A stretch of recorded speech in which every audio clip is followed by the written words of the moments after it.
Basi nimwombe Mheshimiwa Mkurugenzi karibu iweze kumkaribisha msemaji wa private sector ili aweze kuona neno. Pamoja tekeleze kazi. Naona umechoka. Kwa pamoja tekeleze kazi. Asante sana. Tumkaribishe ndugu Ringo wa private sector ili aweze kutoa vote of thanks, na baada hapo tuweze kusikia kutoka kwa mgeni rasmi ili ametuandalia kwa kufunga kikao. Karibu sana. Nashukuru sana. Kwa pamoja tutekeleze kaizeni kwa pamoja. Nashukuru sana. Mheshimiwa mgeni rasmi,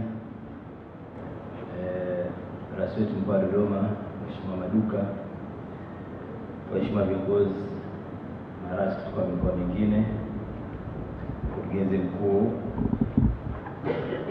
wa shirika la maendeleo ya viwanda vidogo vidogo SIDO, mkurugenzi wa maendeleo ya viwanda, Wizara ya Viwanda na Biashara, ndugu viongozi wa taasisi za sekta binafsi mliowapa, viongozi wa mashirika ya umma, wageni waalikwa, waandishi wa habari, mabibi na bwana. Nichukue nafasi hii kumshukuru Mwenyezi Mungu kwa kutupatia nafasi ya kuwa pamoja katika siku ya leo na kuweza kufanikisha siku yetu kwa ufanisi wa hali ya juu kama kaizeni yenyewe inavyotaka tufanye. Lakini vile vile nitoe shukrani na pongezi kubwa sana kwa Wizara ya Viwanda na Biashara. Nakumbuka wakati ule miaka kama 5-6 iliyopita, wakati wenzetu wa JICA walipokuja na concept ya kaizeni, kidogo ilikuwa jinsi ya kwenda nao sawasawa, ilikuwa shida sana. Tulikuwa tunashindwa kuelewa. Tulijaribu kwenye baadhi ya viwanda vya mafuta ya kula hapa mkoa wa Dodoma, Sizosopa, mafuta ya kula ya alizeti, kwa kushirikiana na wenzetu wa CDE na SIDO. Lakini leo napenda kushukuru na kutoa pongezi kubwa sana kwa shirika la SIDO kwa kuweza kufanikisha hatua kubwa ambayo imefikia. Amesema mkurugenzi hapa kwamba mpaka sasa hivi wameweza kufikia viwanda 50. Ni pongezi kubwa sana. Lakini vile vile nitoe pongezi kubwa sana kwa SIDO pamoja na CDE kwa kuchukua lile wazo kufanya la kwao. Wakati ule tulikuwa na wataalamu walikuwa wanatufundisha, walikuwa kutoka Japani. Lakini leo nimefurahi sana kusikia kwamba tuna wataalamu wetu wenyewe na mpaka tuna master trainers. Naomba tuwapigie makofi mengi sana master trainers. Na zaidi hapo ni kwamba sasa mpaka Tanzania sasa hivi tunaanza kutoa utaalamu huu kwa nchi zingine. Kuna kipindi Mheshimiwa mgeni rasmi nilikuwa nimeenda Ethiopia, nikakuta kila wanapogusa kula naongelea kila kitu kwa ufasaha. Na wakasema bana, sisi hapa kila kitu ni kaizeni. Sasa tukashangaa kaizeni ni nini? Wakati nimekuja na nikagundua kule, yani wakasema paka kwenye masuala tunaona tunashinda kwenye riadha, kwa sababu kila kitu tunafuata maelekezo kutokana na kaizeni. Kwa hiyo nafikiri hata kwenye kwenda kwenye uchumi, wakati Mheshimiwa mgeni rasmi kuna kaizeni kalifanyika kazi kidogo. Kwa hiyo niwapongeze sana SIDO na CDE kwa kufanikisha hilo. Lakini Mheshimiwa mgeni rasmi, sasa hivi tuko katika uchumi wa kati, na moja ya malengo makubwa ya kuwa katika uchumi wa kati ni kuhakikisha kwamba kama nchi ya uchumi wa kati tuna uwezo wa kuzalisha bidhaa na kuziingiza kwenye masoko ambayo yametuzunguka, at least masoko kama ya SADC pamoja na East Africa Community. Sasa kwa ufanisi ambao nategemea utakuwa umekuwepo kwenye uzalishaji wa bidhaa kutokana na mafundisho kwa wale ambao wamepata mafundisho ya kaizeni, hautaweza kuwa na uchumi wa kati hapo ukawa ndio soko la bidhaa za nchi ndogo ndogo kama Burundi na Rwanda. Ni lazima tuhakikishe kwamba tunazalisha bidhaa ambazo zina ubora na uhakika na upatikanaji wake, kuhakikisha basi ni masoko ambayo yametuzunguka tunaweza tukayajaza kwa bidhaa bora na ambazo ni za uhakika sana. Kwa hiyo natumaini kwa kutumia programu hii ya Kaizen, bidhaa zetu ambazo tunazalisha ndani ya nchi zitakuwa za kiushindani, kwanza kwenye soko letu ndani ya nchi, lakini zitaweza vile vile kushindana kwenye masoko ya nje ya nchi yetu, kwa sababu zitakuwa zinazalishwa kwenye uzalishaji wa viwango na ubora wa hali ya juu. Pamoja na hayo, ili kuweza kufanikisha integration ya utekelezaji wa mpango wa Kaizen kwenye viwanda vikubwa na vidogo, lakini kwenye kuweza kuanzisha makongano ya uzalishaji especially maeneo ya viwanda. Naelewa Mheshimiwa mgeni rasmi kwamba ofisi ya Waziri Mkuu kwa kushirikiana na TPSF sasa hivi wanaandaa mpango mkakati wa kutekeleza sera ya maendeleo ya sekta binafsi. Ningetamani sana basi component ya Kaizen nayo iwemo mule, ili ile spirit ya utendaji kazi kwa ufanisi iwe embedded kwa sekta binafsi yote, kwa sababu tunapoongelea uwepo wa uchumi wa kati, kwa kiasi kikubwa sekta binafsi ni watekelezaji wa ile mipango ya serikali kwa maana ya sera. Kwa hiyo lazima tuhakikishe kwamba kwenye mkakati ule wa serikali wa kujenga sekta binafsi, ile spirit ya Kaizen iwe embedded mule ndani. Na sisi kama sekta binafsi, kwa niaba ya sekta binafsi Tanzania, ni waahidi tutakuwa so cooperative kwenye hilo.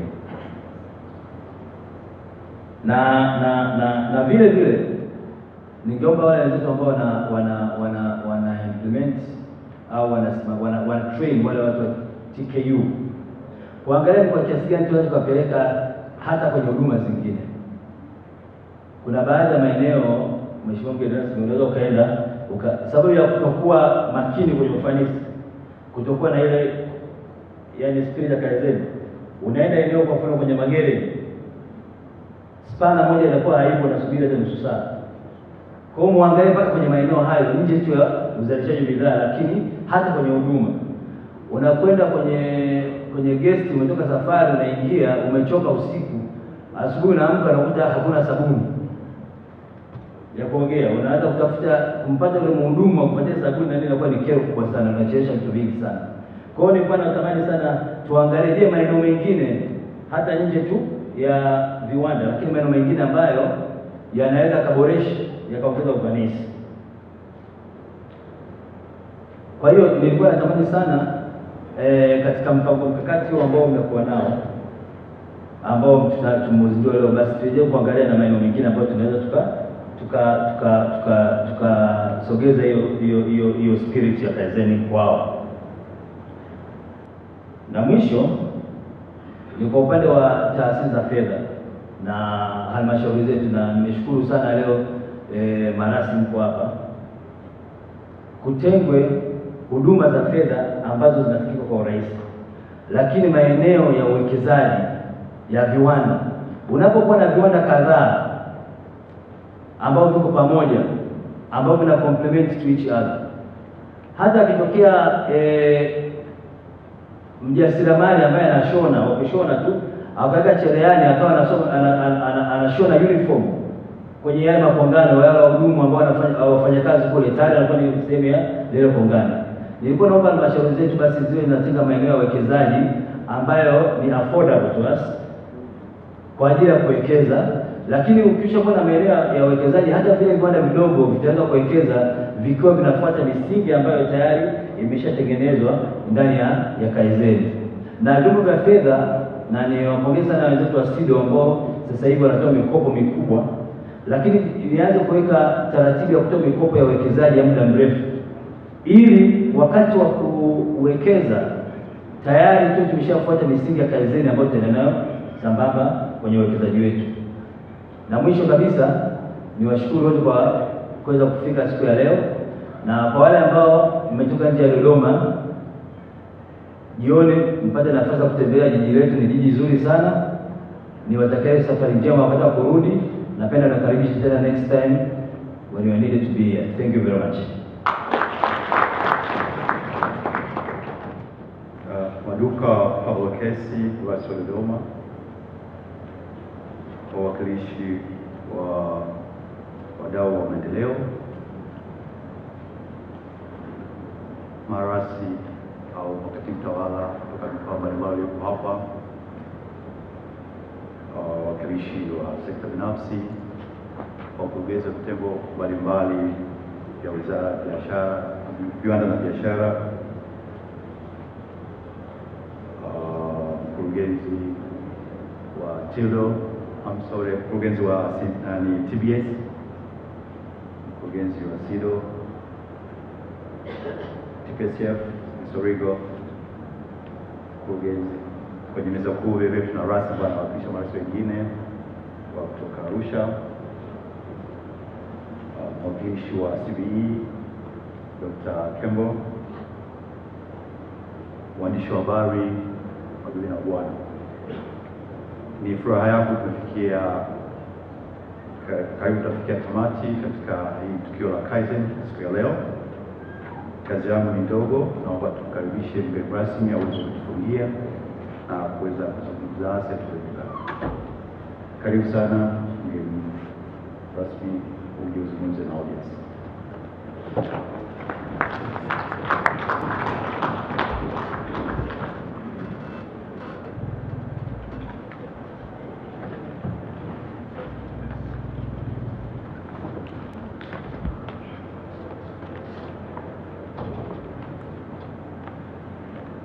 Profesa Mpaluji, mkurugenzi mtendaji wa shirika la kuhudumia viwanda vidogo SIDO, makatibu tawala ambao kwa kweli mmepata upendeleo kati ya makatibu tawala wote, ninyi mkapata upendeleo. Nami nilikuwa nimepata upendeleo huo, lakini sasa nilipopewa jukumu la kufunga nikajua kwamba uwezo ukafunga ukiwemo. Kwa hiyo nikaahirisha mimi kushiriki.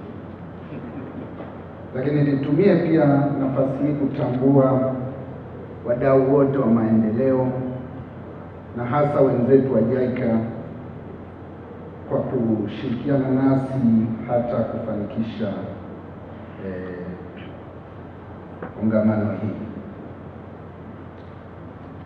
Lakini pia natambua maafisa waandamizi na wakuu wa mashirika mengine yanayoshirikiana na SIDO na yanayotaka kujifunza Kaizen ambayo yameshiriki hapa.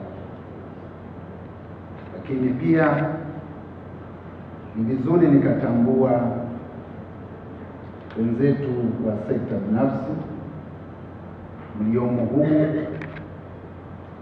Hili ni kuthibitisha lengo la mahususi la serikali ya Tanzania la kuifanya sekta binafsi kuwa mdau mwenza katika maendeleo ya nchi yetu. Waandishi wa habari, mabibi na mabwana, assalamu alaikum. Tumsifu Yesu Kristo. Bwana Yesu asifiwe. Kwa pamoja tutekeleze Kaizen.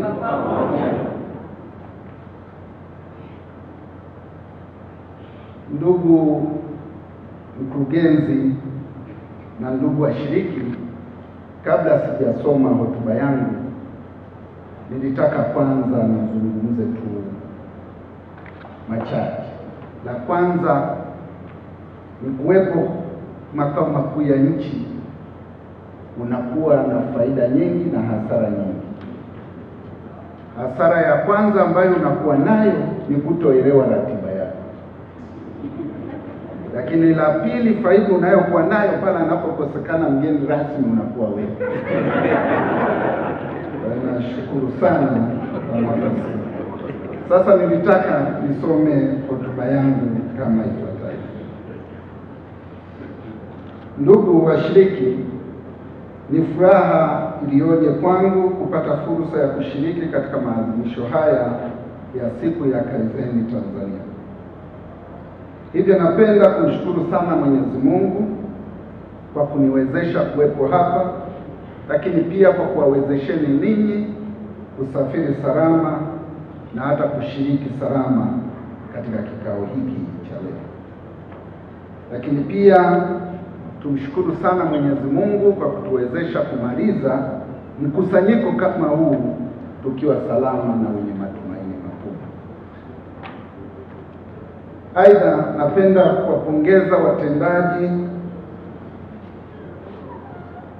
wa Wizara ya Viwanda na Biashara kwa kuibua wazo hili la kuadhimisha siku ya Kaizeni Tanzania. Pia nawashukuru washiriki wote kwa kuitikia wito wa kushiriki pamoja nasi na kwa umakini mkubwa mlioonyesha. Japokuwa nimefika mwisho, unawaona kabisa watu wana nia na azma ya dhati ya kutekeleza hili ambalo wamekusudia. Kwa hiyo nawashukuruni sana. Lakini la pili, ndugu washiriki, nitakuwa kwa kweli mchoyo wa fadhila kama sitawashukuru JICA ambao ni washirika wa maendeleo wa kweli katika sekta ya viwanda, na hivyo kuendeleza miradi kadhaa, hususan mradi wa Kaizeni na mradi ya kuendelezaji wa kongano za viwanda nchini. Miradi hii ina lengo la kuendeleza sekta ya viwanda na ukuzaji wa uchumi nchini. Ninawashukuru pia wawezeshaji, watoa mada na wale wote waliotoa michango ya mawazo wakati wa majadiliano ya hoja zilizowasilishwa hapa leo. Niwashukuru pia wanahabari mliopo hapa, na nitambue wazi kwamba nyinyi ni wadau muhimu sana wa serikali na taifa letu, kwa sababu ni ninyi mnaochukua taarifa hizi kwa umakini na kwa uhodari wa kipekee kuweza kuziwasilisha kwa jamii nayo ikaipokea. Kwetu ninyi ni wadau muhimu kwa serikali, lakini kwa taifa letu. Aidha, ninaipongeza pia kamati ya maandalizi kwa maandalizi makubwa iliyofanya na hata kuteua ukumbi huu ambao kwa kweli unastahili kuwa wa Kaizeni. Ndugu washiriki, serikali ya awamu ya 5 inatambua na kuthamini mchango mkubwa unaotolewa na sekta ya viwanda. Mchango huu umekuwa chachu ya kulifikisha taifa letu kwenye uchumi wa kati kabla ya mwaka uliopangwa wa mwaka 2025. Hivyo hatuna budi kumshukuru sana Mwenyezi Mungu kwa kutujalia kwanza kuwa na amani, usalama, lakini na kutujalia kutuepusha katika janga kuu ambalo lilitaka kutufika la corona.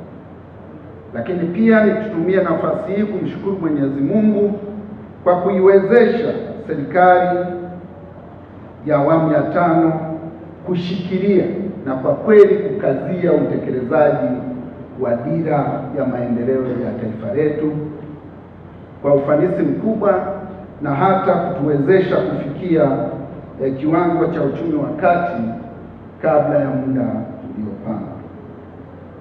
Ndugu washiriki, imekuwa sio siri tena kwamba nchi nyingi zilizoendelea zinajitanabahisha kwa kuwa na sekta ya viwanda imara na yenye uwezo thabiti wa kushindana katika masoko ya ndani ya nchi zao, lakini pia kikanda na kimataifa.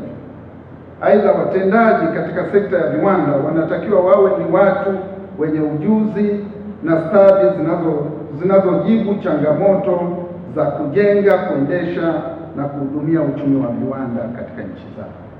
Hili mnalolifanya kwa kweli ni kujenga watu wenye uzoefu, ari na utamaduni wa kufanya kazi kwa mpangilio mkubwa, na hili tukilifanya, nina hakika tutaweza kushindana ndani ya soko letu, lakini pia katika masoko ya kikanda na hata ya kimataifa. Ndugu washiriki, uthibitisho wa swala hili hatuwezi kuutafuta mbali, ni hawa wanaotufundisha ambao ni nchi ya Japani. Japani ni nchi ambayo ni kielelezo halisi cha matumizi ya misingi tunayojifunza. Japani haikujaliwa kuwa na rasilimali nyingi za madini kama tulizokuwa nazo sisi, wala misitu, mifugo, mafuta ya petroli, gesi, wala mazao ya kilimo ambayo ni chachu kama malighafi za viwandani. Licha ya upungufu huo wa Japani wa rasilimali, Japani imekuwa na viwanda vingi vya uchumi, imefikia uchumi wa viwanda na ni uchumi ambao ni imara unaoshindana kutoka kwao mpaka huku kwetu. Sababu ya msingi ya mafanikio haya ya Japani ni moja tu, ni kuwekeza zaidi katika nguvu kazi, katika rasilimali wake, kwamba imewekeza kwamba kile kidogo, fursa chache wanazozipata, yale majaliwa machache ya nchi yao walio nayo, wanayatumia vizuri na kwa ufanisi mkubwa, na hivyo kuiwezesha Japani kuwa katika kundi la nchi 8 ambazo zinajiita G8 zenye viwanda na uchumi imara zaidi duniani.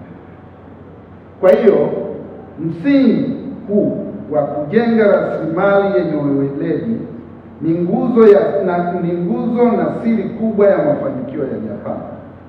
Matumizi hayo ya rasilimali iliyo na uweledi imeiwezesha Japani kuwa na ubunifu na yenye kutumia kwa ufanisi mkubwa rasilimali chache wanazokuwa nazo. Kwa hiyo na mbinu waliotumia ni kutumia misingi ya falsafa ya Kaizen.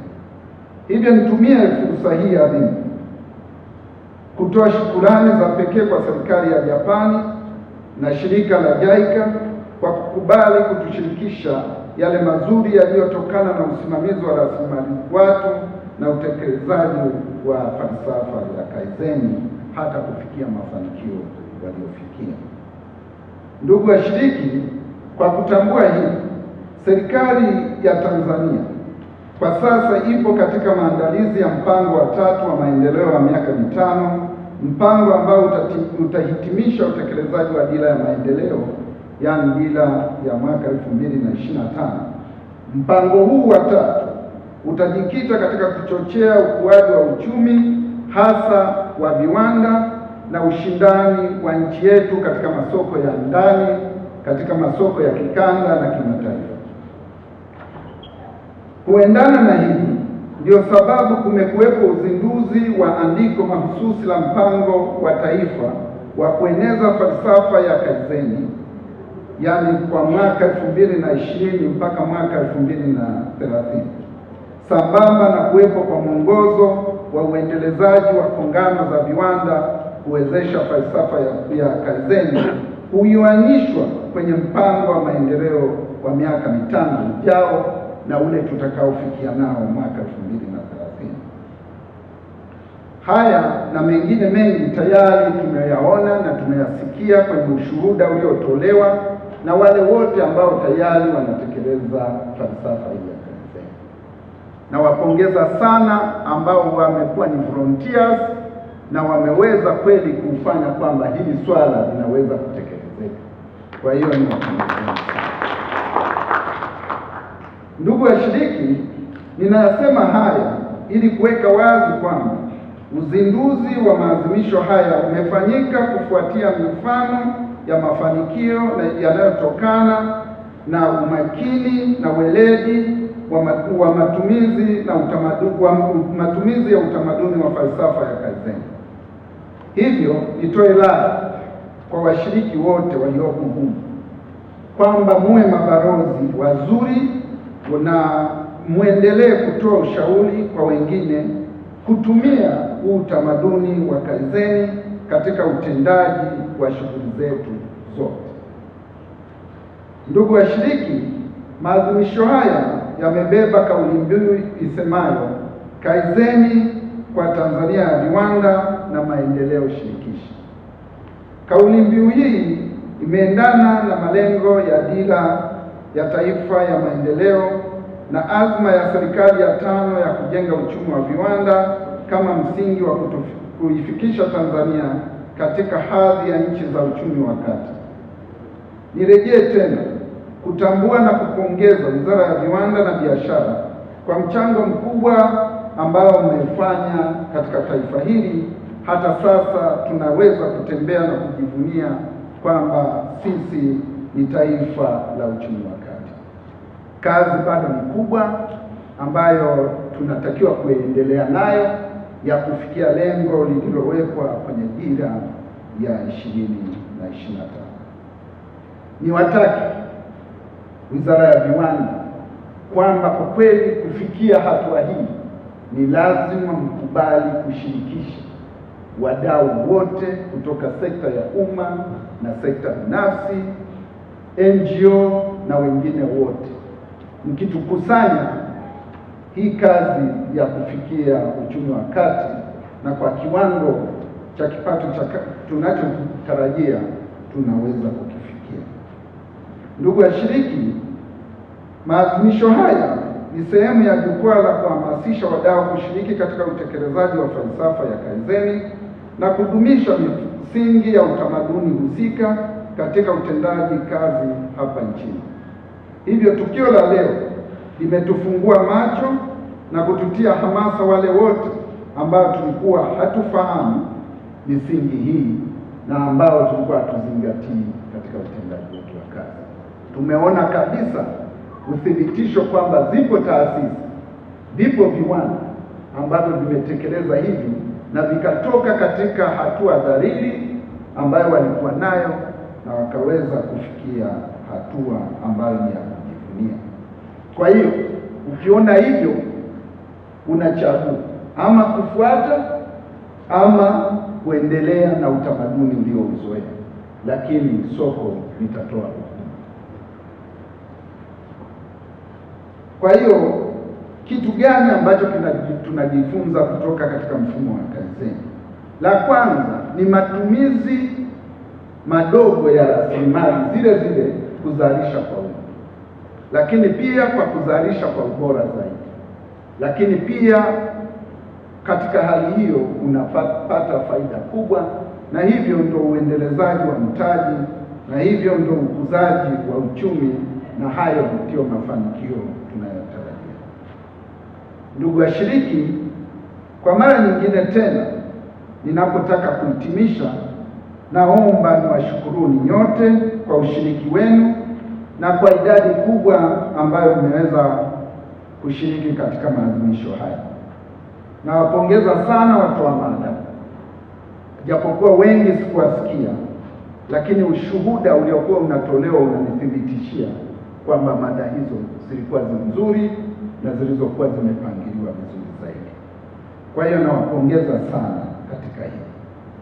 Lakini nitumie tena nafasi hii kuwapongeza pia waandaaji, na hasa kwa kunifikiria mimi kuwa mmojawapo wa watu kati ya watu 56 milioni nikateuliwa mimi kuja kufunga maadhimisho haya. Aidha, nina imani kuwa maadhimisho ya siku ya Kaizen Tanzania yataendelea kufanyika kila mwaka, na hivyo kutuwezesha kwamba tuwe na uwezo wa kukumbushana mara kwa mara. Umuhimu wa kuendelea na maadhimisho haya ni kukumbushana, lakini pia kuchagua wale ambao wanathibitisha kweli wanakuwa na mafanikio. Kwa hiyo hili litatuwezesha sana kutekeleza azma yetu ya serikali. Lakini ninapotaka kumalizia, niseme tu kwamba tukiacha Kaizen ikakaa pembeni mwa mpango wa miaka 5 ujao, tutakuwa tumekosea mkubwa sana. Kwa hiyo kwa sasa ni lazima Wizara ya Viwanda iwe na jicho kuhakikisha kwamba Kaizen haiachwi kufungamanishwa katika mpango wa miaka 5 ujao. Hili nadhani ni vizuri sana likafikia katibu mkuu, lakini na sote tuliopo hapa, kwa kadri tutakavyoalikwa kuchangia katika uundaji wa mpango huo, basi tuwe na jicho la Kaizeni na tuhakikishe kwamba Kaizeni iko vizuri. Kwa kuhitimisha, ndugu washiriki, mfumo wa Kaizeni ni muhimu katika kukabiliana na changamoto zinazokabili makampuni na viwanda vyetu katika uwekezaji na uendeshaji wa biashara. Moja ya changamoto kubwa tuliyokuwa nayo ni upotevu wa muda, upotevu wa rasilimali, matumizi ya rasilimali ya nguvu kazi usioendana na mwelekeo wenyewe, lakini ni pamoja na kuwa na watumishi wasiokuwa na haki.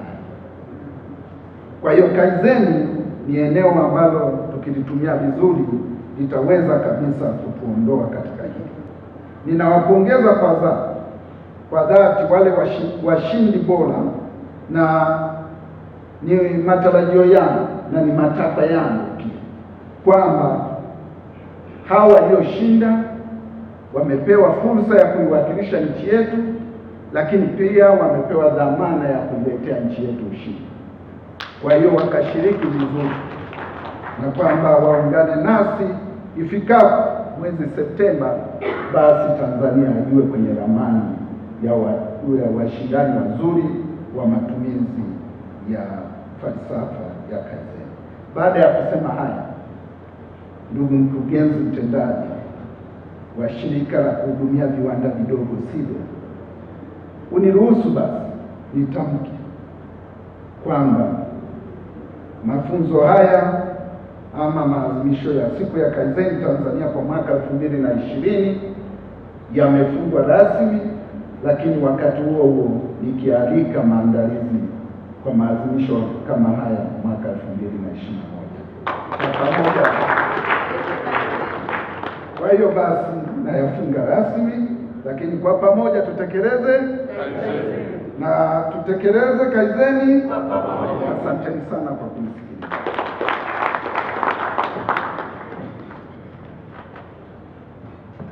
Asante Mheshimiwa mgeni rasmi kwa maneno yako mazuri kabisa na kwa kupata hii faida ulioisema mwenyewe wakati wote unapokuwa uko tayari.